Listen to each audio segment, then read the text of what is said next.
삼총사 다시 2.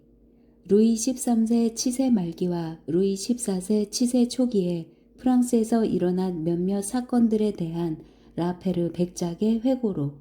알렉산드르 뒤마 지음, 김석희 옮김. 제3장 접견.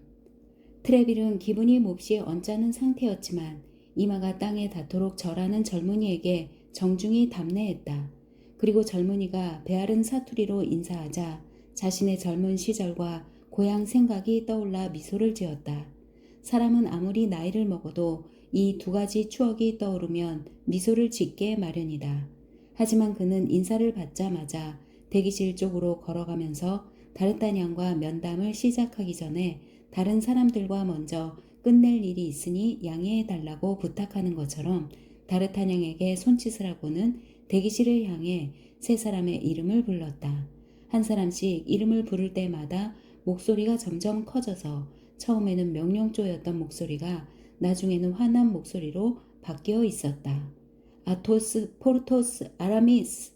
우리가 이미 알고 있는 두 총사는 두 번째와 세 번째로 불린 이름에 대답하고는 곧바로 자리에서 일어나 트레빌의 집무실로 다가왔다. 그들이 문턱을 넘자마자 문이 닫혔다.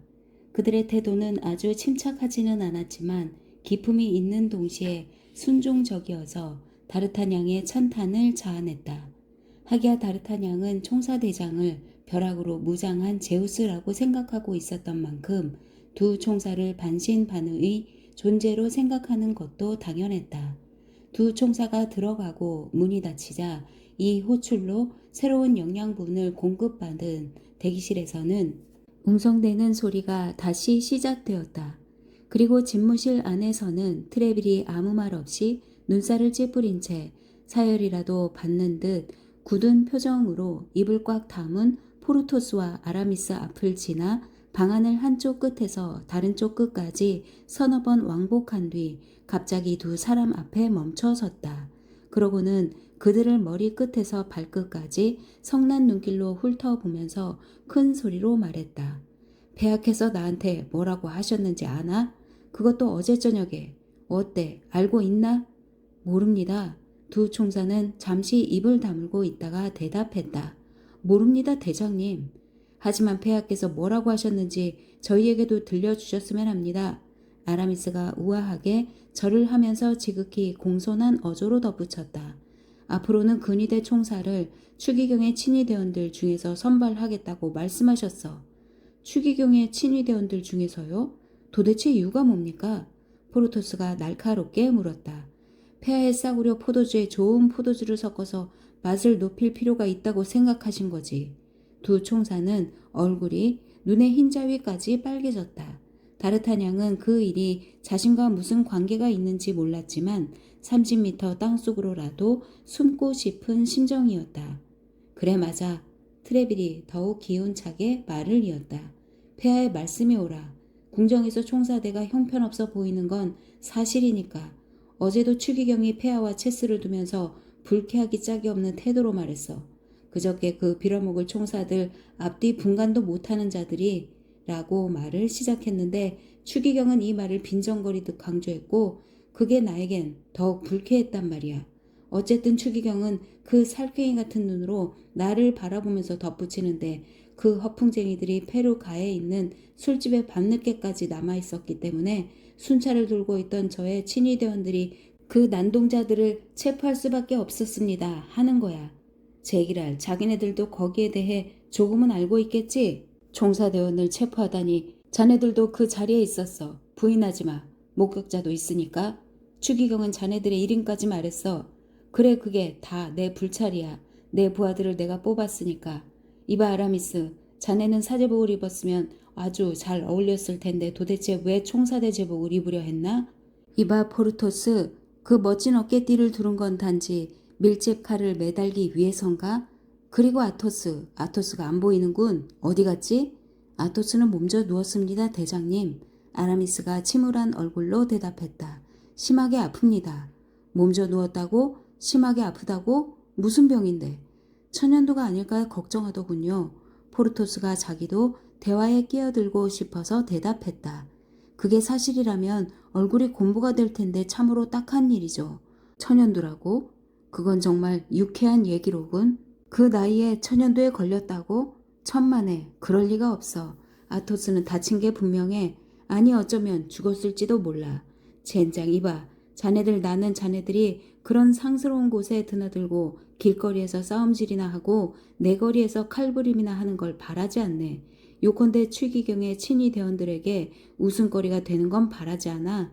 친위 대원들은 용감하고 침착하고 영리한 자들이라서 체포당할 위험에 빠진 적도 없거니와 순순히 잡혀가지도 않을 거야. 한 걸음이라도 물러설 바에는 차라리 그 자리에서 죽는 쪽을 택할 테니까. 내빼고 숨고 달아나는 건 총사대원에게나 어울리는 짓이지. 포르토스와 아라미스는 붕괴한 나머지 부들부들 떨고 있었다.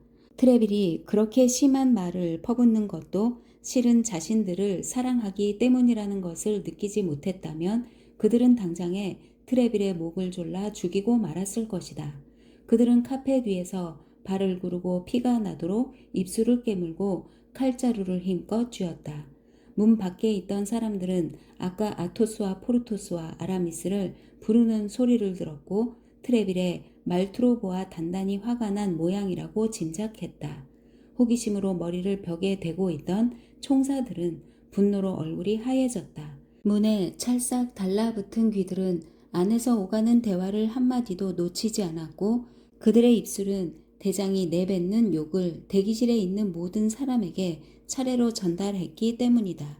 순식간에 집무실 출입문에서 길가의 대문까지 저택 전체가 온통 소란스러워졌다.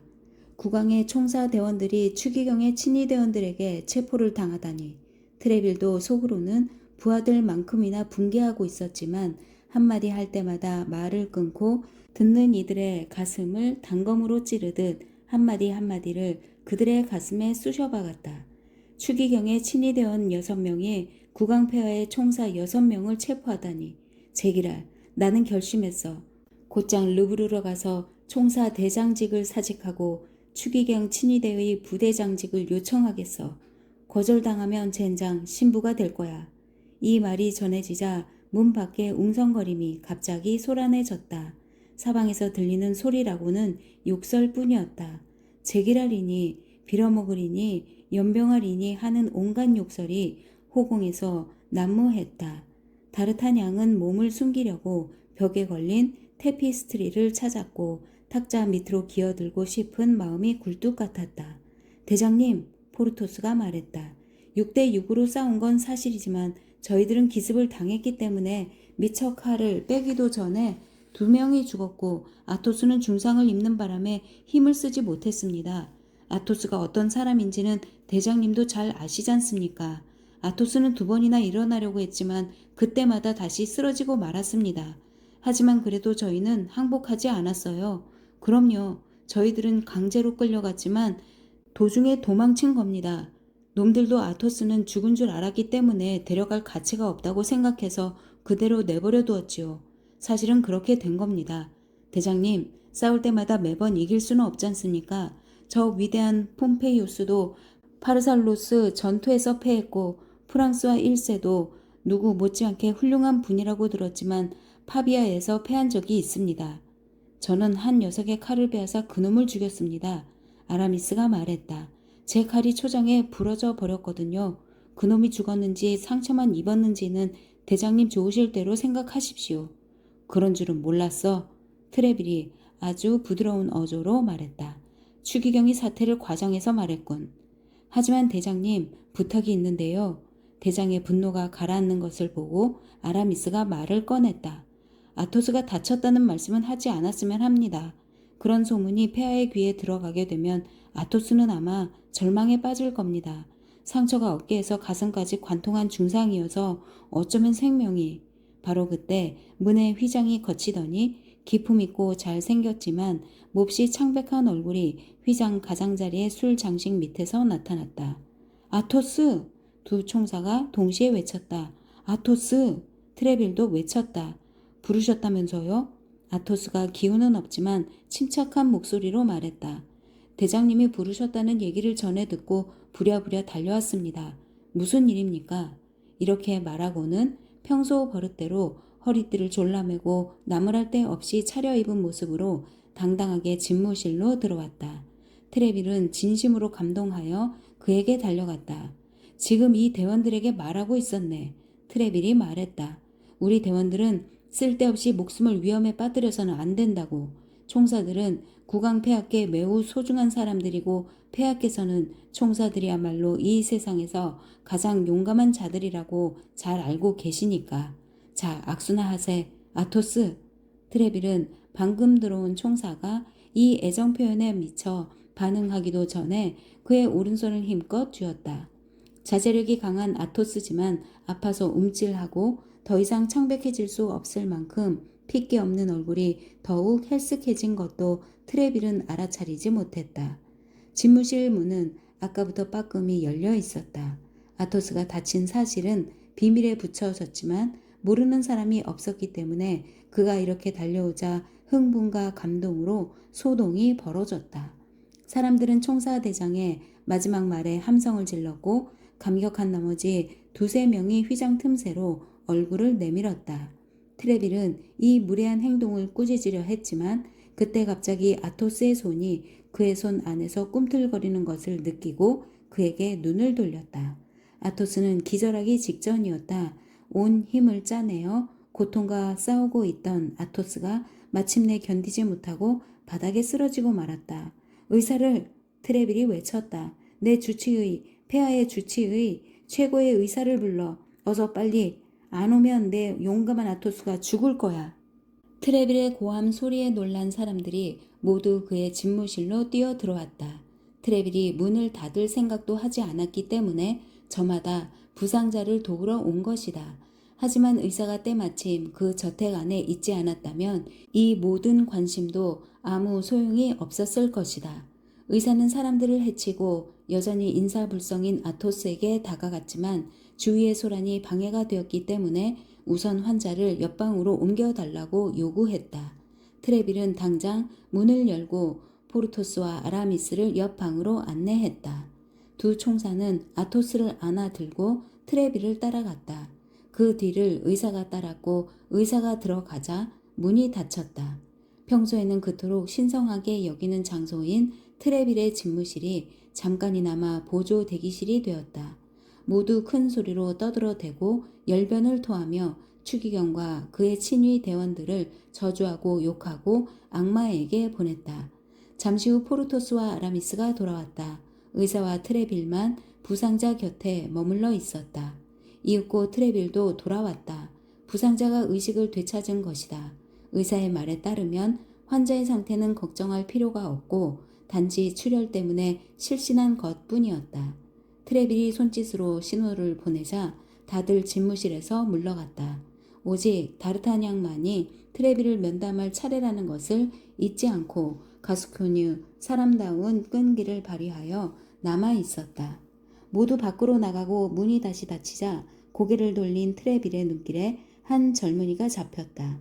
방금 일어났던 사건 때문에 생각의 실마리를 잃어버린 트레빌은 이 끈기 있는 청혼자에게 무슨 일로 왔느냐고 물었다. 그래서 다르타냥이 자신의 이름을 밝혔다. 그러자 트레빌은 현재와 과거의 모든 기억을 단번에 되살려 상황을 파악했다. 미안하네. 그가 빙그레 웃으면서 말했다. 자네를 까맣게 잊고 있어서 어쩔 수 없었네. 대장이란 한 집안의 아버지나 마찬가지야. 게다가 보통 아버지보다 훨씬 큰 책임을 짊어지고 있지. 병사들은 다 큰 애들이나 마찬가지야. 하지만 나는 폐하의 명령과 특히 추기경의 명령이라면 반드시 수행해야 한다고 생각하기 때문에. 다르타냥은 미소를 감출 수 없었다. 그 미소를 보고 트레빌은 상대가 바보는 아니라고 판단했기 때문에 화제를 바꾸어 곧바로 요점으로 들어갔다. 나는 자네 아버님을 무척 좋아했지. 그 친구의 아들을 위해 내가 뭘 해줄 수 있을까? 자, 어서 말해보게. 난 시간이 없으니까. 대장님, 제가 타르브를 떠나 여기에 온 것은 대장님께서 잊지 않고 계신 그 우정을 생각해서 저에게 총사 제복을 주십사 부탁드리기 위해서입니다. 하지만 2시간 전부터 벌어진 일을 보고 그것이 엄청난 특별 대우라는 것을 알게 되었습니다. 아무래도 저는 그런 대우를 받을 자격이 없는 것 같습니다. 그건 정말로 특별 대우지.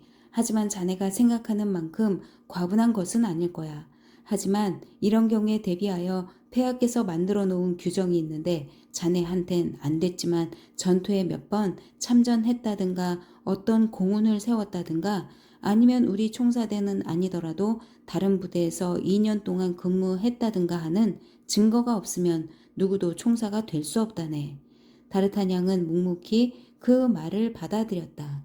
총사 제복을 얻기가 그렇게 어렵다는 것을 알게 되자 그 제복을 입고 싶은 마음이 더욱 간절해졌다. 하지만 트레빌은 고향에서 온 젊은이를 마음속까지 읽으려는 것처럼 꿰뚫어 보는 듯한 눈길로 바라보면서 말을 이었다. 하지만 아까도 말했듯이 자네 아버님은 옛 친구이니만큼 자네한테 뭔가 해주고 싶네. 베아른 출신의 총사 지원자들은 대개 부자가 아니지. 이런 사정은 내가 고향을 떠난 뒤에도 별로 달라지지 않았을 걸세. 그러니 자네도 집에서 가져온 돈으로 오래 생활할 수는 없을 거야. 다르타냥은 누구의 도움도 받고 싶지 않다는 듯 당당한 태도로 몸을 꼿꼿이 세웠다. 좋아 젊은이, 아주 좋아. 그런 태도는 나도 알고 있지. 내가 처음 파리에 왔을 때 주머니에는 4에퀴밖에 없었어. 하지만 누군가 나보고 그런 처지로는 루브르궁에 절대 들어가지 못할 거라고 했다면 나는 누구하고든 싸웠을 거야. 다르타냥은 몸을 더욱 꼿꼿이 세웠다. 말을 판 덕분에 트레빌보다 4에퀴나 더 많은 돈을 가지고 인생의 출발점에 서 있었기 때문이다. 그러니까 내가 하고 싶은 말은 자네가 아무리 많은 돈을 가지고 있다 하더라도 그것을 잘 간직할 필요가 있다는 거야. 하지만 귀족에게 어울리는 훈련을 쌓아서 숙달할 필요도 있지. 내가 오늘 당장 왕립 아카데미 교장에게 소개장을 써주겠네. 그러면 내일부터 수업료를 내지 않고도 그 학교에 다닐 수 있을 거야. 약소한 호의지만 거절하지 말고 받아주게. 아무리 좋은 집안 출신이고 부유한 귀족이라 해도 때로는 원하는 것을 얻지 못할 수도 있어. 자네는 승마와 펜싱과 춤을 배우도록 하게. 좋은 친구도 사귀게 될 거야. 그리고 가끔씩 나한테 와서 그동안 뭘 배웠는지 또 내가 뭘 해주면 좋은지 말해주게. 다르타냥은 아직 궁정 예절을 잘 몰랐지만 왠지 냉대를 받은 기분이었다. 유감이군요. 아버지가 대장님께 드리라고 소개장을 써주셨는데 그걸 잃어버리다니 얼마나 아쉬운지 모르겠습니다. 정말 그렇다네. 나도 놀랐어. 소개장은 여행할 때 꼭 필요한 여비나 마찬가지고 우리 베아른 사람에게는 유일한 자산인데 자네는 그것도 없이 그 먼 길을 여행했으니 말이야. 소개장은 가지고 있었습니다. 정식 소개장이었죠. 그런데 어떤 못된 놈에게 도둑 맞았습니다. 그는 맹 마을에서 겪은 일을 자초지종 이야기하면서 특히 미지의 귀족을 상세히 묘사했다. 그 열성과 진실한 태도가 트레빌의 마음에 들었다. 정말 이상한 일이군. 트레빌이 생각에 잠긴 얼굴로 말했다. 그러니까 자네는 내 이름을 큰 소리로 말했단 말이지? 예, 대장님. 제가 경솔한 짓을 했나 봅니다만 그래도 대장님의 이름은 저에게 얼마나 든든한 방패가 되었는지 모릅니다. 그 방패 뒤에 얼마나 자주 숨었다고요. 당신은 아첨이 통용되던 시대였고 트레빌도 왕이나 추기경 못지않게 아첨을 좋아했다. 그래서 그는 눈에 보이게 만족하여 빙그레 웃지 않을 수 없었다. 하지만 이내 미소를 거두고 맹마을에서 일어난 사건으로 화제를 돌렸다. 그 귀족의 관자놀이에 작은 흉터가 있지 않았나? 있었습니다. 총알이 스치면서 생긴 흉터 같은 것이었지요. 미남이었나? 예, 미남이었습니다. 키가 크고? 예. 얼굴은 창백하고 머리카락은 갈색이었나? 예, 맞습니다. 어떻게 그놈을 아십니까? 아, 그놈을 다시 만나기만 하면 언젠가는 꼭 찾아낼 겁니다. 지옥에 가서라도. 혹시 여자를 기다리고 있지 않던가? 예, 기다리던 여자와 잠시 이야기를 나누고 나서 떠났습니다. 두 사람이 무슨 이야기를 나누었는지는 모르나? 남자가 여자한테 상자 하나를 건네면서 그 상자 안에 지시사항이 들어있다고 런던에 도착할 때까지는 상자를 열어보지 말라고 지시했습니다. 그 여자는 영국인이었지? 남자가 그 여자를 밀레디라고 부르더군요. 그놈이야. 트레빌이 중얼거렸다. 그놈이 틀림없어. 아직 브리셀에 있는 줄 알았는데. 대장님이 그놈을 아신다면 그놈이 누구인지 지금 어디에 있는지 말씀해 주십시오. 다르타냥이 외쳤다. 그것만 알려주시면 다른 부탁은 드리지 않겠습니다. 저를 총사대에 넣어주겠다는 약속도 요구하지 않겠습니다. 다른 무엇보다도 먼저 그놈한테 복수를 하고 싶으니까요. 복수할 생각은 그만두게 젊은이. 트레빌이 소리쳤다. 복수는커녕 길을 가다가 그놈이 이쪽으로 걸어오는 게 보이거든 길을 어서 건너가게. 그런 인물과는 부딪히지 말라는 얘기야. 부딪혔다가는 자네만 유리처럼 박살나게 될 테니까. 상관없습니다. 그놈을 다시 만나기만 하면 충고하겠는데 당분간 그놈을 찾지 말게. 트레빌은 문득 어떤 의혹이 떠올라 갑자기 말을 멈추었다. 아버지가 써준 소개장을 미지의 사내에게 도둑 맞았다는 것도 수상쩍은 일이지만 이 젊은이가 단지 그런 이유만으로 그토록 증오심을 드러내는 것도 수상했다. 이 증오심 뒤에는 어떤 속임수가 숨어 있는 게 아닐까? 이 젊은이는 추기경이 보낸 첩자가 아닐까? 덫을 놓으러 온 것이 아닐까? 다르타냥이라고 자칭하는 이 젊은이는 추기경이 내 집에 들여보내 내 측근에 두고 신임을 얻은 뒤 나중에 그 신뢰를 저버리고 나를 파멸시키기 위해 보낸 밀정이 아닐까? 지금까지도 수천 번이나 있었던 일이었다. 그는 처음보다도 더 뚫어지게 다르타냥을 바라보았다. 영리하고 겸손해 보이는 태도였지만 그래도 별로 안심이 되지 않았다. 가스코뉴 사람인 건 분명해. 트레빌이 생각했다. 하지만 그렇다고 해서 내 편이라고 할 수는 없지. 추기경 편이 될 수도 있으니까 어디 한번 시험해볼까? 이보게, 자네는 내 옛 친구의 아들이 분명하고 소개장을 잃어버렸다는 이야기도 믿겠네. 자네도 알아차렸듯이 처음에 자네를 맞을 때 내가 좀 쌀쌀맞게 군 것도 사실이야. 그 점을 벌충하기 위해서라도 자네한테 우리 정책의 비밀을 털어놓고 싶군. 폐하와 추기경은 더없이 좋은 친구 사이라네. 겉으로는 싸우는 척 하지만 그건 미련한 자들을 속이기 위해서일 뿐이야. 나와 동양이고 훌륭한 기사이며 장래가 촉망되는 용감한 젊은이인 자네가 다른 수많은 바보들처럼 이런 속임수에 넘어가 신세를 망치는 따위의 멍청한 짓을 하리라고는 생각지 않네. 나는 막강한 두 분에게 충성을 다하고 있다네. 폐하는 물론 프랑스가 낳은 가장 걸출한 천재이신 추기경님을 섬기기 위해 최선을 다하고 있다는 것을 잘 알아두게. 젊은이, 혹시라도 자네가 가족이나 친척 때문에 또는 본능에 따라 우리가 좀 전에 보았던 총사들처럼 추기경에게 적개심을 품고 있다면 여기서 그만 작별 인사를 하고 떠나주게. 언제든지 필요하면 자네를 도와주겠지만 자네를 내 측근에 둘 수는 없어. 어쨌든 내가 솔직히 털어놓았으니 자네도 나를 친구로 생각하기 바라네. 내가 이런 이야기를 한 젊은이는 지금까지 자네뿐이니까. 트레빌은 속으로 생각했다.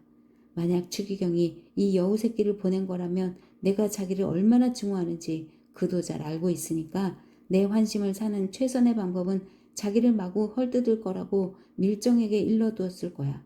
그러니까 내가 아무리 아니라고 해도 이 교활한 녀석은 추기경 예하를 몹시 싫어한다고 대답할 게 뻔해. 하지만 결과는 트레빌이 예상과 전혀 달랐다. 다르타냥은 아주 솔직하게 대답했다. 대장님, 저도 똑같은 생각을 가지고 파리에 왔습니다.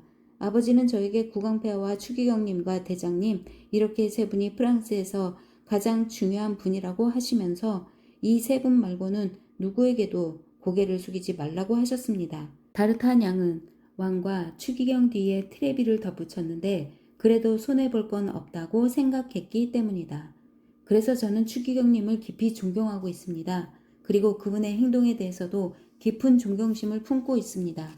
대장님께서 그렇게 기탄 없이 말씀해 주시니 저에겐 오히려 잘된 일이죠. 저도 대장님과 같은 생각을 가지고 있다는 것을 대장님도 인정해 주실 테니까요. 하지만 저에 대해 어떤 의심을 품으셨다면 하기야 그것도 당연한 일이겠습니다만 저는 진실을 말씀드리는 것이 오히려 잘못된 것이라고 느낄 겁니다. 그건 정말 유감스러운 일이지만 그래도 대장님은 저를 제대로 평가해 주시겠죠. 그거야말로 제가 이 세상에서 무엇보다도 염려하는 바입니다. 트레빌은 깜짝 놀랐다. 다르타냥의 통찰력과 솔직함에 감탄했지만 그렇다고 의심이 완전히 거친 것은 아니었다. 이 젊은이가 다른 청년들보다 뛰어난 만큼 자신이 잘못 생각한 것은 아닐까 하는 두려움이 더욱 커졌다. 그래도 그는 다르타냥과 악수를 하면서 말했다. 자네는 훌륭한 청년이야. 하지만 지금으로서는 아까 말한 것밖에 해줄 수가 없네. 언제든지 나를 찾아오게. 자네한테는 항상 문이 열려 있을 테니까. 자네는 언제든지 나를 찾아올 수 있고 따라서 온갖 기회를 잡을 수 있을 걸세. 언젠가는 자네가 얻고 싶은 것을 얻게 될 거야. 그러니까 대장님 말씀은 제가 자격을 갖출 때까지 기다려 주시겠다는 거군요. 걱정하지 마세요. 그는 가스코뉴 사람 특유의 허물없는 말투로 덧붙였다. 오래 기다리시지 않아도 될 겁니다. 그러고 나서 이제부터는 자신에게 달려있다는 듯이 자리에서 물러가려고 트레빌에게 절을 했다. 잠깐만 기다리게. 트레빌이 그를 불러 세웠다. 왕립 아카데미 교장에게 소개장을 써주겠다고 약속했는데 그걸 받기엔 자존심이 허락하지 않나? 아닙니다, 대장님. 아버지가 써준 소개장은 잃어버렸지만 대장님의 소개장은 절대로 잃어버리지 않겠습니다. 잘 간수해서 반드시 목적지에 전달하겠습니다. 만약 또 훔치려는 자가 있다면 맹세코 가만두지 않겠습니다. 트레빌은 다르타냥이 이렇게 호기를 부리는 것을 보고 빙긋 웃었다. 그러고는 그 젊은 동양인을 이제까지 이야기를 나누며 서 있던 창가에서 기다리게 하고 책상 앞에 앉아서 소개장을 쓰기 시작했다. 그러는 동안 다르타냥은 달리 할 일이 없었기 때문에 총사들이 하나 둘씩 창문 앞을 지나 길 모퉁이로 사라지는 것을 지켜보면서 행진곡 박자에 맞춰 유리창을 톡톡 두드리기 시작했다. 트레빌은 소개장을 다 쓴 뒤 봉인했다. 그러고는 일어나서 젊은이에게 다가와 봉투를 건네주려고 했다. 그러나 다르타냥이 봉투를 받으려고 손을 내민 바로 그 순간 트레빌은 깜짝 놀랐다. 다르타냥이 움찔하더니 분노로 얼굴이 빨개진 채 고함을 치면서 집무실 밖으로 뛰쳐나갔기 때문이다. 이번에는 놓치지 않겠다. 누군데 그러나? 트레빌이 물었다. 그놈입니다. 제 소개장을 훔쳐간 놈이요. 다르타냥은 어느새 사라졌다. 미친놈. 트레빌이 혼자 중얼거렸다. 꿍꿍이가 실패한 것을 알고서 교묘한 수작으로 뺑소니 친 건 아니겠지? 제4장 아토스의 어깨, 포르토스의 어깨띠, 아라미스의 손수건. 성난 다르타냥은 세 걸음 만에 대기실을 질러가서 계단으로 달려나간 뒤 한 번에 4계단씩 뛰어내리려고 했지만 추적에 몰두한 나머지 트레빌의 집무실 옆문에서 나오고 있던 총사와 부딪혔다. 다르타냥의 머리가 어깨를 들이받자 총사는 울부짖는 듯한 비명소리를 냈다. 아이쿠 죄송합니다. 다르타냥은 계속 달려가려고 하면서 말했다. 죄송하지만 내가 급해서요. 하지만 그가 첫 번째 계단을 내려가자마자 강철같이 단단한 주먹이 그의 어깨띠를 잡았다. 급하다고? 얼굴이 수희처럼 창백한 총사가 외쳤다. 나를 박치기에 놓고서는 급하다는 핑계로 죄송합니다 하면 그만인 줄 알아? 천만의 말씀이지. 트레빌 대장이 오늘 우리한테 좀 함부로 말하는 것을 듣고 자네도 우리를 그렇게 대해도 된다고 생각하나? 다시 생각해봐. 자네는 트레빌 대장이 아니란 말이야. 일부러 그러는 게 아닙니다. 다르타냥은 그제야 아토스를 알아보고 대꾸했다. 아토스는 의사의 치료를 받고 집으로 돌아가는 길이었다. 그리고 죄송하다고 했잖습니까? 그 정도면 충분한 것 같은데요. 하지만 다시 한번 사과드리죠. 이건 좀 지나친 사과일지도 모르지만 사실은 내가 몹시 급해서요. 제발 놓아주세요. 볼 일이 있어서 빨리 가야 하거든요. 이봐. 아토스가 다르타냥을 놓아주면서 말했다. 버르장머리 없는 친구로군. 꼬락서니만 봐도 총구석에서 올라왔다는 걸 한눈에 알 수 있겠어. 다르타냥은 벌써 서너 계단을 내려가 있었지만 아토스의 말을 듣고는 걸음을 멈추었다. 아니 이봐요. 내가 아무리 총구석에서 왔더라도 당신에게 예절을 배울 생각은 없어요? 그렇겠지. 아토스가 말했다. 내가 급하지만 않았다면 다르타냥이 외쳤다. 누군가를 쫓아가고 있지만 않았다면 바쁜 젊은이 나를 찾고 싶다면 굳이 달릴 필요는 없어. 알겠나? 그럼 어디가 좋겠소? 카름데쇼 수도원은 근처. 시간은 정오쯤. 정오쯤 좋아요. 그리로 가지요. 나를 기다리게 하진 말게. 미리 말해두겠는데 정오에서 15분이 지나면 그때는 내가 자네를 쫓아가서 귀를 잘라버릴 테니까. 좋아요. 정오 10분 전에 가 있겠소. 이렇게 말하고는 마치 악마한테 쫓기기라도 하는 것처럼 달리기 시작했다. 미지의 산에는 느긋하게 걷고 있었으니까 그렇게 멀리 가지는 못했을 것이고, 그러니 지금 쫓아가도 따라잡을 수 있을 거라고 생각했기 때문이다. 그런데 거리로 나가는 정문 앞에서 포르토스가 경비병과 이야기를 나누고 있었다. 두 사람 사이에는 사람 하나 지나갈 만큼의 여유가 있었다. 다르타냥은 그 공간이면 충분히 지나갈 수 있을 거라고 생각하고는 두 사람 사이로 쏜살같이 뛰어갔다. 하지만 바람을 계산에 넣지 않은 게 실수였다. 그가 두 사람 사이를 막 통과하려는 순간 바람이 포르토스의 긴 망토를 부풀렸고 다르타냥은 그 망토 속으로 곧장 뛰어들고 말았다. 포르토스는 자신의 옷차림에서 중요한 부분인 망토를 포기하지 않을 이유가 있었던 게 분명하다. 쥐고 있던 망토 자락을 놓기는커녕 자기 쪽으로 획 잡아당겼기 때문이다. 그래서 다르타냥은 포르토스의 완강한 저항으로 생긴 회전운동 때문에 벨벳 망토 속에 돌돌 휘감겨 버렸다. 총사의 성난 욕설을 들으면서 다르타냥은 눈을 가리고 있는 망토 속에서 빨리 나오려고 옷주름 사이에서 출구를 찾았다. 그는 무엇보다도 총사의 멋진 어깨띠를 망가뜨리지나 않을까 걱정이 되었다. 하지만 조심스럽게 눈을 떠서 보니 자신의 코가 포르토스의 양 어깨 사이를 지나는 어깨띠에 꽉 눌려 있었다. 맙소사, 거칠애밖에는 자랑할 게 없는 이 세상 물건들이 대부분 그렇듯이 그 어깨띠도 앞쪽은 금실로 반짝였지만 뒤쪽은 단순한 물소 가죽에 불과했다. 허세 부리기 좋아하는 포르토스도 순금으로 만든 어깨띠를 살 수는 없었기 때문에 하다못해 절반만이라도 금으로 된 어깨띠를 장만했던 것이다. 포르토스가 감기에 걸렸다면서 고집스럽게 망토를 걸치고 있었던 이유가 여기에 있지 않았나 싶다. 이런 제기랄. 포르토스가 등 뒤에서 몸부림치고 있는 다르타냥을 떨쳐내려고 애쓰면서 외쳤다. 이런 식으로 사람에게 달려들다니 당신 미쳤어? 이거 죄송합니다. 다르타냥이 거구의 어깨 아래로 빠져나오면서 말했다. 하지만 매우 급한 일이 있어서 그만. 어떤 놈을 쫓아가는 중이거든요. 아니 그래 급할 때는 눈깔도 빼놓고 다니시나? 포르토스가 물었다. 천만에요. 다르타냥이 발끈 화를 내며 대답했다. 나는 눈이 좋기 때문에 남들이 보지 못하는 것도 볼 수 있단 말이오. 포르토스는 이 말을 알아들었는지 못 알아들었는지 계속 화를 내면서 말했다. 이봐, 경고해두겠는데 총살을 이런 식으로 잘못 건드리면 큰 코 다칠 거야. 큰 코 다친다고?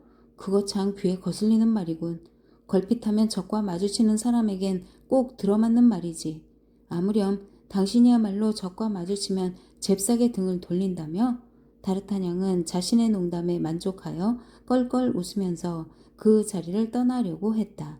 그러자 포르토스는 끓어오르는 분노를 참지 못하고 다르타냥에게 덤벼들려고 했다. 나중에 다르타냥이 외쳤다. 당신이 망토를 벗었을 때. 그럼 한시에 릭상부르 궁 뒤에서. 좋아요 한시. 다르타냥이 길 모퉁이를 돌면서 대꾸했다. 하지만 지금까지 지나온 거리에도 모퉁이를 돌아서 잠깐 바라본 거리에도 그가 찾는 사람은 그림자도 없었다. 그 미지의 산에는 천천히 걷고 있었지만 그래도 꽤 멀리 가버린 모양이었다. 아니면 어느 집으로 들어갔는지도 모른다. 다르타냥은 지나는 사람마다 붙들고 그 사내에 대해 물어보면서 나루터까지 내려갔다가 다시 센가와 크루아루줄가를 지나 돌아왔지만 정말 아무것도 찾지 못했다. 하지만 땀이 이마를 흠뻑 적시자 마음이 차분해져서 부하도 가라앉았다. 이런 의미에서는 사내를 쫓아 다닌 일이 도움이 된 셈이다. 그는 방금 전까지 일어난 일들을 되돌아보기 시작했다. 많은 사건이 일어났고 모두 불운한 사건이었다. 아직 오전 11시밖에 안 되었는데 벌써 트레빌의 눈 밖에 나버렸다. 트레빌은 그런 식으로 집무실을 뛰쳐나간 다르타냥을 건방진 놈으로 생각할 게 뻔했다. 게다가 다르타냥은 두 사람과 결투를 약속했는데 상대는 둘 다 다르타냥 같은 풋내기 3명은 거뜬히 해치울 수 있는 근위대 총사들이었다. 그는 평소에 총사들을 누구보다도 높이 평가하고 진심으로 존경하고 있었다. 앞날이 암담했다. 아토스의 손에 죽을 게 확실했기 때문에 포르토스에 대해서는 별로 걱정하지 않았다. 충분히 이해할 만하다.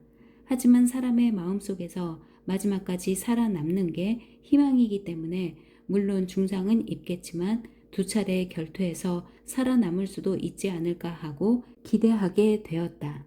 그리고 살아남을 경우를 생각하여 자신의 소행을 꾸짖었다. 나는 정말 경솔하고 멍청했어. 그 용감한 아토스는 불운하게도 어깨를 다쳤는데 바로 거기에다 머리를 들이받다니. 그가 나를 그 자리에서 죽이지 않는 게 놀라워. 얼마든지 그럴 권리가 있었는데 굉장히 아팠을 거야. 포르토스의 경우는 더 웃기는군. 다르타냥은 자신도 모르게 웃기 시작했다. 하지만 이유도 없이 혼자 웃는 것을 누가 보기라도 하면 기분이 상하지 않을까 싶어 주위를 둘러보았다. 포르토스의 경우는 더 웃겼어.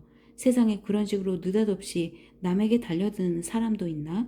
없지. 볼 일도 없는데 남의 망토 속을 들여다보는 사람도 있나? 그 빌어먹을 어깨띠에 관해 애둘러 말하지만 않았어도 포르토스는 나를 용서해 주었을 텐데. 아무렴 용서해 주고 말고. 아, 나는 정말 못 말리는 가스코닐 놈이야. 나라는 놈은 프라이팬 속에 집어넣어도 실없는 짓을 할 거야. 이봐 다르타냥. 그는 자신을 타이르듯 상냥하게 말을 걸었다. 그럴 가능성은 별로 없지만 그래도 용케 살아남게 된다면 예의를 제대로 갖추는 것이 내가 앞으로 해결해야 할 문제야. 앞으로는 남들이 탐복할 만큼 점잖게 처신하고 모범이 되어야 해. 상냥하고 공손한 것은 비겁한 것과는 달라. 아라미스를 봐. 아라미스는 정말 온화하고 우아하지? 그런데 아라미스가 겁쟁이라고 말하는 사람이 있었나? 천만에 아무도 없었어. 앞으로는 모든 점에서 아라미스를 본받을 작정이야. 아니, 아라미스가 저기 있군. 걸으면서 혼자 중얼거리고 있던 다르타냥은 애기용 저택 근처까지 와 있었는데 그 집 앞에서 아라미스가 근위대 소속의 새 귀족과 즐겁게 이야기를 나누고 있는 것이 눈에 띄었다. 아라미스도 다르타냥을 보았지만 못 본 채 했다. 트레빌이 아침에 역정을 낼 때 이 젊은이가 그 자리에 함께 있었다는 게 생각났고 총사들이 꾸지람 듣는 장면을 목격한 사람에 대해 기분이 좋을 수 없었기 때문이다. 하지만 다르타냥은 화해하고 싶은 마음과 예의 바르게 행동하고 싶은 마음이 간절했기 때문에 상냥한 미소와 함께 정중하게 인사를 하면서 네 사람 쪽으로 다가갔다. 아라미스는 가볍게 목례를 했지만 미소를 짓지는 않았다. 게다가 네 사람 다 입을 다물어 버렸다. 다르타냥도 자기가 방해가 되었다는 것을 알아차리지 못할 만큼 어리석지는 않았지만 거의 모르는 거나 다름없는 사람들이 그와 아무 관계도 없는 대화를 나누고 있는 자리에 끼어든 어색한 상황에서 당당하게 물러날 수 있을 만큼 상류사회의 예법에 익숙한 것도 아니었다. 그래서 최대한 어색하지 않게 물러날 방법을 궁리하느라 머리를 쥐어짜고 있었지만 때마침 아라미스가 손수건을 떨어뜨리고는 무의식 중에 그것을 발로 밟는 것이 눈에 들어왔다. 다르타냥은 실수를 만회할 기회가 왔다고 생각하고 허리를 굽혀 손수건을 집었다. 총사는 손수건을 단단히 밟고 있었지만 다르타냥은 최대한 멋스러운 태도로 손수건을 총사의 발밑에서 빼내어 그에게 건네주면서 말했다. 손수건을 잃어버리면 곤란하실 것 같은데요. 손수건에는 화려한 수가 놓여 있고 한쪽 귀퉁이에는 화관과 문장이 새겨져 있었다. 아라미스는 얼굴이 빨개져서 손수건을 가스코뉴 젊은이의 손에서 낚아채듯 받았다. 아하! 근위대원 하나가 소리쳤다. 아라미스, 그래도 부하 트라시 부인과 사이가 안 좋다고 말할 작정인가? 그 멋진 귀부인이 손수건을 자네한테 빌려줄 만큼 친절한데도? 아라미스가 험악한 눈으로 다르타냥을 쏘아보았다. 그런 눈길을 받으면 누구나 자기한테 방금 철천지 원수가 생겼다는 것을 깨달을 것이다. 하지만 아라미스는 곧 온화한 태도로 돌아가서 말했다. 자네들이 잘못 생각한 걸세. 이 손수건은 내 것이 아니야. 이 사람이 무슨 생각으로 이 손수건을 자네들 중에 하나가 아니라 나한테 주었는지 모르겠네. 그 증거로 내 손수건은 여기 내 주머니 속에 들어있거든. 이렇게 말하면서 그는 손수건을 꺼냈다. 그것 역시 땅에 떨어진 손수건 못지않게 멋스러웠고 당시에는 아마포가 아주 비싼 천이었는데도 고급 아마포로 만든 것이었다. 하지만 자수도 문장도 없이 글자 하나, 즉 임자 이름의 첫 글자만 새겨져 있을 뿐이었다. 이번에는 다르타냥도 잠자코 있었다. 자신이 실수했다는 것을 깨달았기 때문이다. 하지만 아라미스의 친구들은 아라미스의 말을 고지 들으려 하지 않았다. 그들 중 하나가 짐짓 심각한 태도로 아라미스를 돌아보며 말했다. 이보게 아라미스, 자네 말이 사실이라면 그 손수건을 내게 돌려달라고 하지 않을 수 없네. 자네도 알다시피 부하트라시는 내 친구니까. 그 친구 마누라의 소지품을 누군가가 전리품처럼 가지고 다니는 것을 그냥 보고만 있을 수는 없지. 자네 요구는 잘못됐어. 아라미스가 대꾸했다. 자네의 요구가 기본적으로 정당하다는 건 나도 인정해. 하지만 그 형식이 잘못됐기 때문에 거절하겠네. 사실은 다르타냥이 조심스럽게 끼어들었다. 손수건이 아라미스 씨의 주머니에서 떨어지는 것을 본 게 아닙니다. 밟고 계셨을 뿐이죠. 그래서 아라미스 씨의 손수건이려니 생각한 겁니다. 잘못 생각한 걸세. 아라미스가 쌀쌀하게 대답했다. 실수를 만회하려는 다르타냥의 기분을 알아차리지 못한 것 같았다. 그러고는 부하트라시의 친구라고 자칭한 근위대원을 돌아보며 말을 이었다. 이보게 부하트라시의 친구, 생각해보니까 나도 자네 못지않게 부하트라시와 친한 사이야. 그러니까 엄밀히 말하면 이 손수건은 내 주머니에서 떨어졌을 수도 있지만 자네 주머니에서 떨어졌을 수도 있다는 얘기지. 아니야. 명예를 걸고 맹세하지만 그건 절대 아니야. 근위대원이 외쳤다. 자네가 명예를 걸고 맹세하겠다면 나도 명예를 걸고 맹세하겠네. 그러니까 우리 둘 중 한 사람은 거짓말을 하고 있다는 뜻이지. 이복의 뭉타랑 더 좋은 수가 있는데 우리 둘이 반씩 나눠 갖기로 하세. 손수건을? 그래. 완벽해. 다른 두 근위대원이 소리쳤다. 그야말로 솔로몬 왕의 재판이군. 아라미스, 정말 자네의 지혜는 대단해. 젊은이들은 웃음을 터뜨렸고 사건은 이렇게 끝났다. 잠시 뒤에는 대화도 끝나고 그들은 다정하게 악수를 나누고 헤어졌다. 근위대원들은 저쪽으로, 아라미스는 이쪽으로. 지금이야말로 저 젊잖은 분과 화해할 수도 있는 기회야. 근위대원과 총사의 대화가 끝날 때까지 한쪽에 비켜서 있던 다르타냥이 속으로 중얼거린 다음 호의를 가지고 아라미스에게 다가갔다. 아라미스는 다르타냥을 아랑곳하지도 않은 채 멀어져 가고 있었다. 총사님, 죄송합니다. 아, 자네군? 아라미스가 다르타냥의 말을 가로챘다. 아까 상황에서 자네 행동은 결코 귀족답지 않았다는 게 내 생각일세? 아니, 뭐라고요? 다르타냥이 외쳤다. 그러니까 당신은 그래, 나는 자네가 바보가 아니라고 생각하고 아무리 가스코뉴 같은 총구석에서 왔다 해도 사람이 손수건을 밟고 있을 때는 다 그만한 이유가 있어서 그렇다는 것 좀 잘 알고 있으리라 생각하네. 파리가 그 값비싼 아마포로 덮여있는 것은 아니니까. 나한테 모욕을 주려고 한다면 그건 실수한 거예요. 다르타냥이 말했다. 그의 호전적인 기질이 화해하려는 마음보다 더 큰 소리를 내기 시작했다. 내가 가스코뉴 출신인 건 사실이오. 당신도 그걸 알고 있으니까. 가스코뉴 사람들이 참을성이 없다는 건 굳이 말할 필요도 없겠지요. 설령 어리석은 짓을 했더라도 한번 사과했으면 그것으로 충분하다고 생각하는 게 가스코뉴 사람들이요. 내가 그런 말을 한 건 자네한테 시비를 걸기 위해서가 아니었네. 다행히 나는 칼잡이가 아니고 총사일세. 그것도 당분간만. 그러니 부득이할 때가 아니면 싸우지 않아. 그것도 마지못해 싸울 뿐이지. 하지만 이번에는 문제가 심각하네. 자네 때문에 한 귀부인의 명예가 손상되었으니까.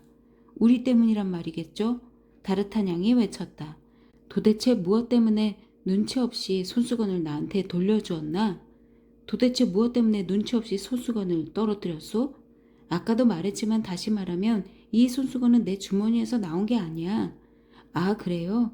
그렇다면 당신은 2번이나 거짓말을 하는 셈이오. 당신 주머니에서 손수건이 떨어지는 걸 내 눈으로 똑똑히 보았으니까. 말버릇 한번 좋군. 그렇다면 좋아. 세상을 어떻게 살아야 하는지 내가 한 수 가르쳐주지. 그렇다면 나는 당신을 수도원으로 보내드리겠소. 자, 원한다면 지금 당장 칼을 빼시오. 미안하지만 안 되겠네. 어쨌든 여기서는 안 돼. 여기는 애기형 저택 앞이야. 저 안에는 추기경의 졸개들이 가득 차 있지. 내 목을 가져오라고 자네한테 명령한 사람이 추기경이 아니라고 누가 장담할 수 있겠나? 그런데 나는 이 머리가 어깨 위에 놓여 있는 게 가장 잘 어울린다고 생각하기 때문에 머리를 버리고 싶지 않아. 나도 자네를 죽이고 싶으니까. 외지고 한적한 곳, 자네가 자네의 죽음을 자랑할 수 없는 곳에서 조용히 죽여주지. 좋지요. 하지만 너무 자만하지는 마세요. 그리고 손수건이 당신 것이든 아니든 손수건을 가져가세요. 쓸 일이 생길지도 모르니까. 자네 가스코뉴 사람이 맞지? 그렇소. 설마 조심성 때문에 약속을 미루지는 않겠죠? 조심성이 총사에게는 쓸데없는 미덕이지만 성직자에게는 반드시 필요한 미덕이지. 나는 임시로 총사일 뿐이니까 조심성을 유지할 작정일세. 2시에 트레빌씨 저택에서 기다리겠네. 그때 적당한 장소를 알려주지. 두 젊은이는 서로 절을 한 다음 아라미스는 릭상부르 궁으로 향하는 길을 따라갔고 다르타냥은 시간이 많이 지난 것을 깨닫고는 카름데쇼 수도원으로 가면서 혼잣말로 중얼거렸다. 이젠 돌이킬 수 없어. 하지만 죽는다 해도 근위대 총사의 손에 죽게 되겠지. 제5장 국왕의 총사대와 추기경의 친위대. 다르타냥은 파리에 아는 사람이 하나도 없었다. 그래서 결투 이페인도 없이 혼자서 아토스를 만나러 갔다. 상대가 골라준 이페인으로 만족할 생각이었다. 그는 그 점잖은 총사에게 적절한 사과를 할 작정이었지만 나약한 모습은 보이고 싶지 않았다. 이 결투는 젊고 건강한 젊은이가 상처를 입고 약해진 상대와 싸우는 것이니만큼 진다면 상대는 2배로 영광을 얻지만 이겨봤자 비열한 행위라는 비난만 받을 게 뻔했다. 이기든 지든 유감스러운 결과가 될 수밖에 없었다. 나는 이 모험가의 성격을 제대로 묘사하지 못했을지 모르지만 독자들은 그가 평범한 인물이 아니라는 것을 벌써 알아차렸을 것이다. 그래서 그는 자기가 죽을 게 틀림없다고 속으로 몇 번이나 생각하면서도 이런 상황에서 그보다 용기도 없고 자존심도 없는 사람이라면 무기력하게 죽음을 감수할 수 있을 테지만 그는 결코 그럴 생각이 없었다. 그는 앞으로 싸워야 할 상대들의 제각기 다른 성격을 곰곰이 생각해 보았다. 그러자 자신의 처지가 더욱 확실해지기 시작했다. 아토스에게는 성의껏 사과하여 친구가 되고 싶었다. 아토스의 당당한 태도와 근엄한 용모가 워낙 마음에 들었기 때문이다. 포르토스에게는 어깨띠의 비밀을 무기로 겁을 줄 수 있을 거라고 자만했다. 그가 포르토스와의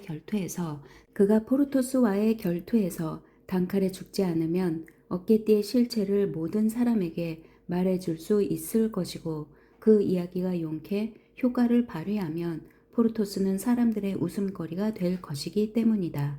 마지막으로 엉큼한 아라미스는 별로 두렵지 않았다.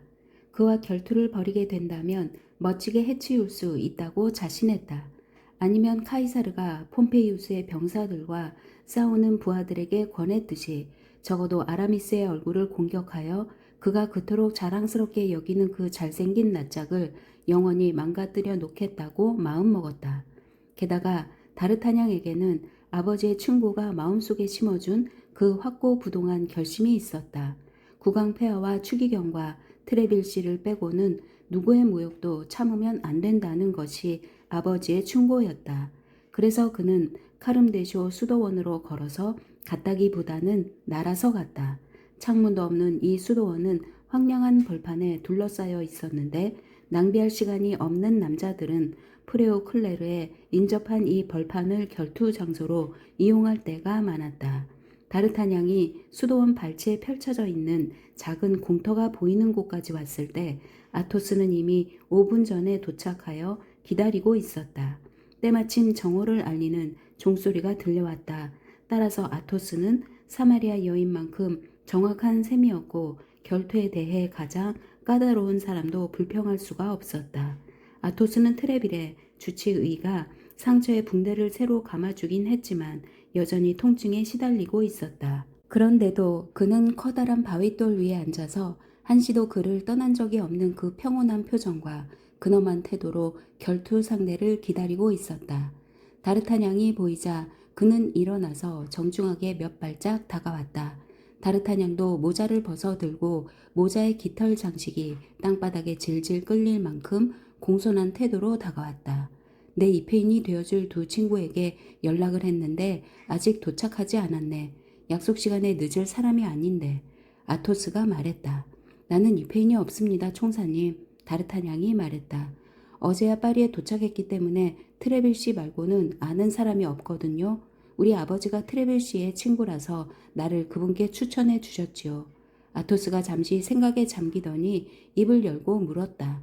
트레빌 씨밖에 아는 사람이 없다고? 그렇습니다, 총사님. 트레빌 씨밖에 모릅니다. 아, 이거 참. 아토스가 반쯤은 혼잣말로 그리고 반쯤은 다르타냥에게 말했다. 내가 자네를 죽이면 아동 살해범처럼 보이겠는걸? 그렇지 않습니다. 다르타냥이 위엄있게 절을 하면서 대답했다. 총사님은 중상을 입어 불편하신데도 저와 결투하는 영광을 베풀어 주셨으니까요. 불편한 건 사실이야. 게다가 자네와 부딪히는 바람에 더 지독한 고통을 맛보았지. 하지만 나는 왼손을 쓰겠네. 이런 경우에는 왼손을 쓰는 게 버릇이니까. 자네를 봐줘서 그런다고는 생각지 말게. 나는 양손을 똑같이 잘 쓸 수 있으니까. 오히려 자네가 불리할지 몰라. 상대가 왼손잡이라는 것을 미리 알지 못하면 골치 아픈 상대니까. 이런 사정을 좀 더 일찍 알려주지 못해서 미안하네. 아닙니다, 총사님. 다르타냥은 다시 한번 허리를 굽히면서 말했다. 이렇게까지 정중하게 대해주셔서 정말 고맙기 그지없습니다.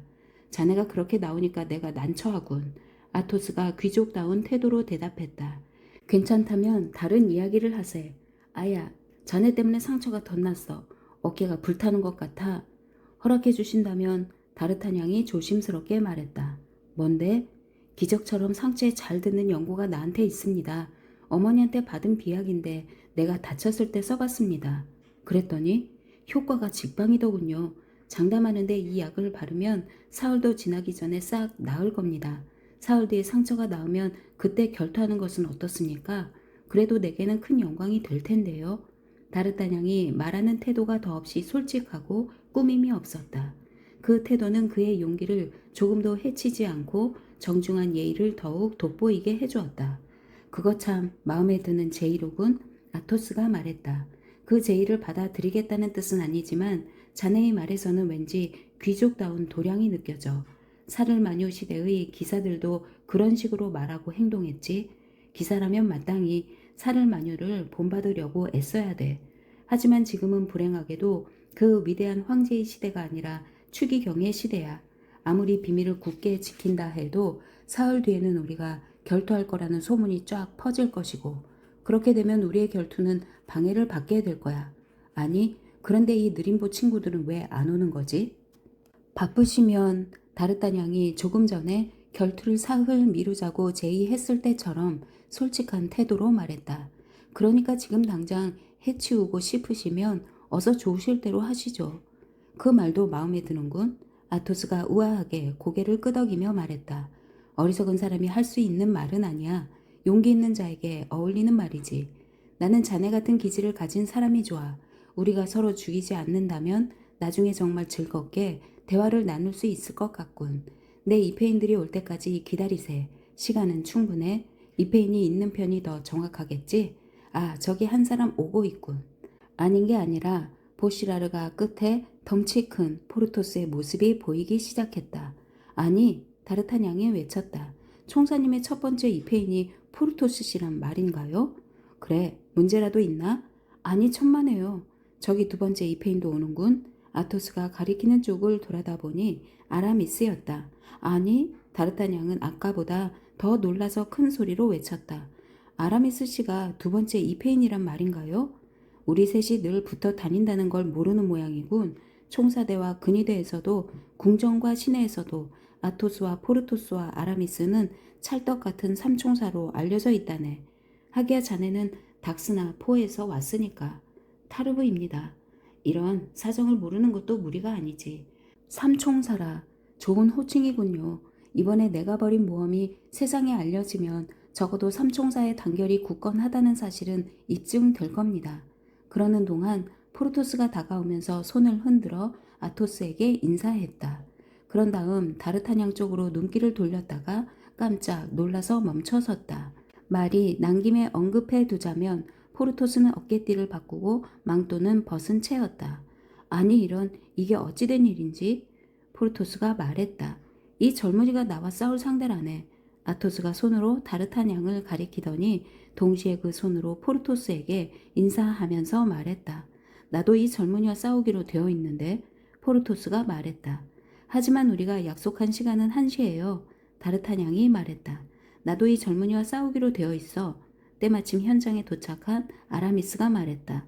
하지만 우리가 약속한 시간은 2시예요. 다르타냥이 침착하게 말했다. 그런데 아토스, 무엇 때문에 싸우려는 거야? 아라미스가 물었다. 글쎄, 나도 잘 모르겠네. 이 젊은이가 내 어깨를 아프게 했다는 것 말고는. 그런데 포르토스 자넨 왜? 나야 그저 싸우고 싶어서 싸울 뿐이지. 포르토스가 얼굴을 붉히면서 대답했다. 눈치 빠른 아토스는 가스코뉴 젊은이의 입술에 희미한 미소가 스치는 것을 보았다. 우리는 온 문제로 논쟁을 했지요. 다르타냥이 말했다. 그럼 아라미스 자네는? 아토스가 물었다. 나? 신앙 문제 때문에. 아라미스가 결투의 이유를 비밀로 해달라는 눈짓을 다르타냥에게 보내면서 대답했다. 아토스는 다르타냥의 입술에 또다시 미소가 스치는 것을 보았다. 설마, 아토스가 말했다. 정말입니다. 성 아우구스티누스에 관해 의견 차이가 있어서요. 다르타냥이 말했다. 재치 있는 녀석이군. 아토스가 속으로 중얼거렸다. 이렇게 세 분이 모두 모였으니까 여러분께 사과를 드리고 싶습니다. 다르타냥이 말했다. 사과라는 말에 아토스의 이마는 구름이 낀 것처럼 어두워졌고 포르토스의 입술에는 오만한 미소가 스쳤고 아라미스는 천만에라는 신용을 했다. 여러분은 나를 오해하고 계십니다. 다르타냥이 고개를 들고 말했다. 그 순간 한 줄기 햇빛이 그 아름답고 또렷한 이목구비를 금빛으로 물들였다. 세 분께 빚을 갚지 못할 경우에 대비하여 미리 사과를 드리려는 겁니다. 아토스 씨는 제일 먼저 나를 죽일 권리를 갖고 있으니까. 포르토스 씨의 권리는 그 가치가 상당히 떨어지게 되고 아라미스 씨의 권리는 거의 없는 거나 마찬가지가 됩니다. 그래서 여러분께 다시 한번 사과를 드리겠지만 이유는 단지 그것뿐입니다. 자, 그럼 시작합시다. 이렇게 말하고 나서 다르타냥은 더없이 당당한 몸짓으로 칼을 빼들었다. 다르타냥의 머릿속에 피가 솟구쳤다. 그 순간 그는 아토스와 포르토스와 아라미스를 상대로 칼을 뽑았듯이 왕국의 총사대원 모두를 상대해야 할지라도 당당하게 칼을 뽑았을 것이다. 12시 15분이었다. 해는 중천에 떠 있었고 결투장에는 햇볕이 따갑게 쏟아지고 있었다. 몹시 덥군. 아토스가 칼을 빼들면서 말했다. 그렇다고 윗도리를 벗을 수는 없지. 방금도 상체에서 피가 다시 나기 시작한 것 같은데 자네의 칼에 다친 것도 아닌데 피를 보여주면 자네를 방해하게 될지도 모르니까 말이야. 사실 그래요. 다르타냥이 말했다. 다른 사람이 찔렸건 내가 찔렸건 총사님처럼 용맹한 분의 피를 본다는 건 확실히 민망한 일이죠. 그러니 나도 총사님처럼 윗도리를 입은 채 싸우겠습니다. 이봐, 프로토스가 말했다. 그런 인사는 그 정도면 충분해. 우리가 차례를 기다리고 있다는 걸 잊지 말게. 그렇게 때와 장소에 어울리지 않는 말을 하고 싶으면 혼자 해, 포르토스. 아라미스가 그의 말을 가로막았다. 나는 두 사람의 이야기가 아주 지당하고 귀족다운 인사라고 생각해. 자, 언제든지 공격하게 젊으니? 아토스가 방어 자세를 취하면서 말했다. 분부를 기다리고 있던 참입니다. 다르타냥이 칼날을 아토스의 칼과 교차시키면서 말했다. 하지만 두 자루의 검이 맞부딪혀 쨍그랑 울리는 소리를 내자마자 쥐사크가 지휘하는 추기경 친위대의 한 분대가 수도원 모퉁이를 돌아서 나타났다. 추기경 친위대다. 포르토스와 아라미스가 동시에 외쳤다. 칼을 집어넣어. 둘 다 칼을 집어넣어. 하지만 이미 때가 늦었다. 두 사람이 결투 자세를 취하고 있는 것을 들키고 만 것이다. 이봐 거기! 쥐사크가 그들 쪽으로 다가오면서 외쳤다. 그리고 부하들에게도 따라오라는 신호를 보냈다. 이봐 총사들, 여기서 결투를 하고 있었군. 그런데 결투를 금지한 칙령은, 그 칙령은 어떻게 됐지? 친위대원들은 무척 관대하시지. 아토스가 원한에 찬 목소리로 말했다. 쥐사크는 어젯밤 그를 공격한 친위대원 중에 하나였기 때문이다. 당신들이 결투하는 것을 우리가 보았다면 절대 방해하지 않을 거야. 그러니까 우리를 그냥 내버려 두면 좋겠어. 그러면 당신들도 성가신 일에 말려들지 않고 재미난 구경을 할 수 있을 거야. 유감이지만 쥐사크가 말했다. 그건 안 된다고 말할 수밖에 없군. 무엇보다 중요한 건 의무니까 말이야. 칼을 집어넣고 따라와. 유감이지만 아라미스가 쥐사크의 말투를 흉내내면서 말했다. 불행히도 그건 안 돼. 우리 마음대로 결정할 수 있다면 그 고마운 초대를 흔쾌히 받아들이겠지만 트레빌 대장이 그걸 금지했거든. 그러니 이만 가보시게. 그러는 게 당신들에게 최선이야. 이런 조롱에 쥐사크는 화가 치밀었다. 순순히 따르지 않으면 공격하겠다. 저쪽은 5이야. 아토스가 낮은 소리로 말했다. 그런데 우리는 3뿐이니 또 지게 생겼어. 진다면 이 자리에서 죽는 게 나아. 패배자의 모습을 대장님께 또다시 보일 수는 없으니까. 쥐사크가 부하들을 정렬시키고 있는 동안 아토스와 포르토스와 아라미스는 나란히 늘어섰다. 다르타냥이 어느 쪽에 설지를 결정하는 데에는 그 한순간으로도 충분했다. 이것은 그야말로 한 남자의 일생을 결정짓는 중대한 사건이었다. 그것은 국왕편에 설 것인가 추기경편에 설 것인가를 선택하는 것이고 일단 선택한 뒤에는 끝까지 버텨야 한다. 지금 결투를 하는 것은 법을 어기는 것이고 목숨을 잃을 위험을 무릅쓰는 것이고 국왕보다 더 강력한 재상인 리슐리의 추기경을 단번에 적으로 삼는 것이다. 이런 것들을 다르타냥은 다 예견했지만 잠시도 망설이지 않았다. 그래서 아토스와 그의 친구들 쪽으로 돌아서면서 말했다. 지금 하신 말씀을 약간 수정해도 괜찮을까요? 총사님은 이쪽이 3분이라 했지만 내가 보기에는 4인데요. 하지만 자네는 총사가 아니잖아. 포르토스가 말했다. 그건 맞습니다. 다르타냥이 대답했다. 나는 총사대 제복을 입고 있진 않지만 혼을 가지고 있지요. 총사의 영혼 말입니다. 나는 그것을 분명히 느끼고 있고 총사의 혼이 나를 이끌어주고 있습니다. 이봐 젊은이 저리 비켜. 쥐사크가 외쳤다. 그는 다르타냥의 몸짓과 표정을 보고 그 의도를 짐작한 모양이었다. 자네는 가도 돼. 우리가 특별히 허락해주지. 여기서 무사히 빠져나가는 게 좋을 거야. 어서 꺼져. 다르타냥은 꿈쩍도 하지 않았다. 자네는 정말 훌륭한 젊은이야. 아토스가 다르타냥의 손을 잡고 흔들면서 말했다. 이봐 빨리 결정해. 쥐사크가 외쳤다. 어떻게든 해봅시다. 포르토스와 아라미스가 말했다. 자네는 정말 통이 큰 친구야. 아토스가 말했다. 하지만 3사람은 다르타냥이 너무 젊다고 생각했고 경험이 없는 것을 걱정했다. 소년이나 다름없는 이 친구를 빼면 우리는 3명뿐이고 그중 하나는 부상자야. 아토스가 말했다. 그래도 사람들은 역시 우리가 4명이었다고 말하겠지? 그래요. 하지만 물러서는 건 포르토스가 말했다. 그건 어렵지. 아토스가 받았다. 다르타냥은 그들이 쉽사리 결정을 내리지 못하는 것을 이해했다. 총사님들 저를 한번 믿어보세요. 다르타냥이 말했다. 명예를 걸고 맹세하지만 우리가 지더라도 절대 이 자리를 떠나지 않을 겁니다. 용감한 친구 이름이 뭔가? 아토스가 물었다. 다르타냥이라고 합니다. 좋아 그럼. 아토스, 포르토스, 아라미스, 그리고 다르타냥. 자 앞으로. 아토스가 외쳤다. 결정했나? 쥐사크가 3번째로 외쳤다. 결정했다. 아토스가 말했다. 어떻게? 쥐사크가 물었다. 당신들과 대결하기로. 아라미스가 한 손으로는 모자를 올리고 다른 손으로는 칼을 빼들면서 대답했다. 뭐? 대항하겠다고? 쥐사크가 외쳤다. 물론이지. 놀랐나?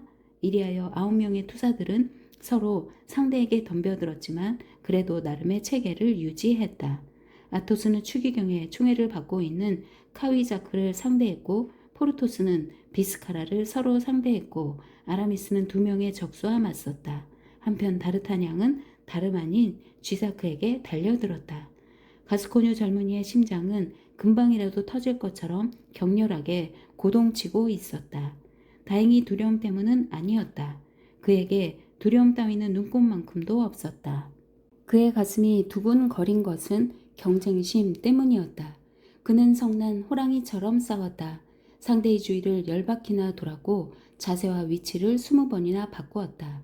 쥐사크는 칼의 명수였고 경험도 풍부했다. 하지만 지금은 상대의 공격을 막아내느라 애를 먹고 있었다. 상대는 날쌔게 이리저리 움직이며 정석으로 되어 있는 검술에서 벗어나 닥치는 대로 사방에서 공격하고 그러면서도 자기는 피부를 무척 아끼기 때문에 긁힌 상처 하나도 입기 싫어하는 사람처럼 쥐사크의 공격을 교묘히 피하고 있었다. 마침내 쥐사크는 이 싸움에 분통이 터졌다. 풋내기라고 생각한 상대에게 계속 공격을 당하자 쥐사크는 흥분한 나머지 실수를 저지르기 시작했다. 다르타냥은 실전 경험은 부족하지만 이론에는 해박했으므로 더욱 민첩하게 움직였다. 쥐사크는 빨리 끝내고 싶어 상대에게 치명타를 가하려고 칼을 힘껏 내뻗었다. 하지만 상대는 재빨리 피하더니 쥐사크가 자세를 바로 잡는 동안 뱀처럼 그의 칼 아래로 빠져나가 그의 몸에 칼을 찔렀다. 쥐사크는 그 자리에 털썩 쓰러졌다. 그러자 다르타냥은 걱정스러운 눈길로 싸움터를 재빨리 둘러보았다. 아라미스는 이미 상대를 한 명 죽였지만 남은 상대가 그에게 맹공을 퍼붓고 있었다. 하지만 아라미스는 여전히 유리한 형세를 유지하고 있어서 충분히 맞설 수 있었다. 비스카라와 포르토스는 공격을 한 차례씩 주고받았다. 포르토스는 팔을 찔렸고 비스카라는 널쩍다리를 찔렸다. 하지만 둘 다 중상이 아니었기 때문에 싸움은 더욱 치열해졌다. 아토스는 카위자크의 칼에 다시 상처를 입어 눈에 띄게 창백해졌지만 한치도 물러서지 않았다. 다만 칼을 든 손을 바꾸어 지금은 왼손으로 싸우고 있었다. 당시의 결투 규칙에 따르면 다르타냥은 누구라도 도와줄 수 있었다. 그래서 자기 편 가운데 그의 도움이 필요한 사람이 있는지 둘러보다가 아토스와 눈길이 마주쳤다. 아토스의 눈길은 그의 마음을 잘 나타내고 있었다. 아토스는 큰 소리로 도움을 청하기보다 차라리 죽음을 택했겠지만 눈으로 도움을 청할 수는 있었다. 다르타냥은 얼른 알아차리고 펄쩍 뛰어 카위자크에게 달려들면서 외쳤다. 여길 봐, 친위대 친구야. 내가 죽여줄 테니. 카위자크가 그를 돌아보았다. 마침 맞게 고개를 돌린 것이다. 놀라운 용기만으로 겨우 버티고 있던 아토스가 바로 그 순간 한쪽 무릎을 꿇었다. 젠장, 아토스가 다르타냥에게 외쳤다. 놈을 죽이지 말게 젊은이. 내 상처가 다 나아서 건강이 회복되면 그자와 해결해야 할 문제가 있어. 그러니까 칼을 빼앗아서 무장만 해제시키게. 그래 바로 그거야. 잘했어 아주 좋아. 아토스의 입에서 탄성이 나온 것은 카위자크의 칼이 그의 손에서 20걸음이나 날아갔기 때문이다. 다르타냥과 카위자크는 동시에 그쪽으로 달려갔다. 카위자크는 칼을 다시 집으려고 다르타냥은 칼을 빼앗으려고 달려간 것이다. 하지만 더 날렵한 다르타냥이 먼저 가서 발로 칼을 밟았다. 카위자크는 아라미스가 죽인 친위대원 쪽으로 달려가 그의 칼을 집어들고 다르타냥에게 되돌아오려고 했다. 하지만 오는 길에 아토스를 만났다. 다르타냥 덕분에 잠시 쉬면서 한숨 돌린 아토스는 다르타냥이 상대를 죽여버리지는 않을까 걱정이 되어 다시 싸우고 싶어졌다. 다르타냥은 아토스가 싸우지 못하게 하면 기분이 언짢을 거라 생각하고 그냥 내버려 두었다. 과연 몇 초 후에 카위자크는 아토스의 칼에 목을 찔려 쓰러졌다. 같은 순간 아라미스도 쓰러진 상대의 가슴에 칼을 대고 목숨을 구걸하도록 강요했다. 이제 남은 것은 포르토스와 비스카라 뿐이었다. 포르토스는 온갖 허풍을 떨면서 비스카라에게 지금이 몇 시냐고 묻기도 하고 비스카라의 동생이 나바르 연대에서 얼마 전에 중대장이 된 것을 축하한다고 말하기도 했다. 하지만 이렇게 놀려도 효과가 없었다. 비스카라도 죽기 전에는 결코 항복하지 않는 강철 같은 사내였던 것이다. 하지만 끝장내야 했다. 순찰대가 와서 다친 사람이든 멀쩡한 사람이든 구강편이든 추기염 편이든 가리지 않고 결투를 벌인 사람들을 모조리 잡아갈 수도 있었다. 아토스와 아라미스와 다르타냥은 비스카라를 애워싸고 항복할 것을 권했다. 그들과 혼자 맞서 있으면서도, 그리고 널쩍다리를 칼에 찔렸으면서도 비스카라는 끝까지 버티려고 했다. 하지만 한쪽 팔꿈치를 땅에 대고 몸을 일으킨 쥐사크가 그에게 항복하라고 외쳤다. 비스카라도 다르타냥처럼 가스코뉴 사람이었다. 그래서 항복하라는 소리를 들은 채도 않고 껄껄 웃기만 했다. 그리고 공격을 피하는 동안 잠깐 틈을 보아 땅, 바닥, 한 군데를 칼끝으로 가리키면서 성경 구절을 익살맞게 흉내내어 말했다. 비스카라는 그와 함께 있는 자들 가운데 오직 혼자 여기서 죽노라. 하지만 상대는 4명이야. 그만둬, 이건 명령이다. 명령이라면 문제가 다르지. 비스카라가 말했다. 자네가 대장이니까 복종하지 않을 수 없군. 그러고는 뒤로 펄쩍 뛰어 물러나더니 칼을 적에게 넘겨주지 않으려고 무릎에 대고 부러뜨렸다. 부러진 조각을 수도원 담장 너머로 던지더니 팔짱을 끼고 추기경을 찬양하는 노래를 휘파람으로 불기 시작했다. 용기는 언제나 존경을 받는다. 적의 용기도 마찬가지다. 총사들은 칼로 비스카라에게 경의를 표한 뒤 칼을 칼집에 집어넣었다. 다르타냥도 똑같이 따라했다. 그런 다음 유일하게 두 발로 서 있는 비스카라의 도움을 받아 쥐사크와 카이자크 그리고 아라미스의 상대 가운데 상처만 입은 한 사내를 수도원 현관 앞으로 옮겼다. 4번째 사내는 아까도 말했듯이 죽은 상태였다. 총사들은 적수의 칼 5자루 가운데 4자루를 가지고 승리의 기쁨에 취한 채 트레빌의 저택을 향해 떠났다. 그들은 넷이 나란히 팔짱을 낀 채 거리를 누비고 다녔다. 그리고 총사를 만날 때마다 승전보를 알렸기 때문에 나중에는 개선 행진을 이루었다. 다르타냥도 기쁨에 취해 있었다. 그는 아토스와 포르토스 사이에서 두 사람을 정답게 껴안고 걸었다. 아직은 총사가 아니지만 트레빌의 저택 안에서 들어서면서 다르타냥은 새로 사귄 친구들에게 말했다. 적어도 수습 총사로는 받아들여진 거죠? 그렇죠.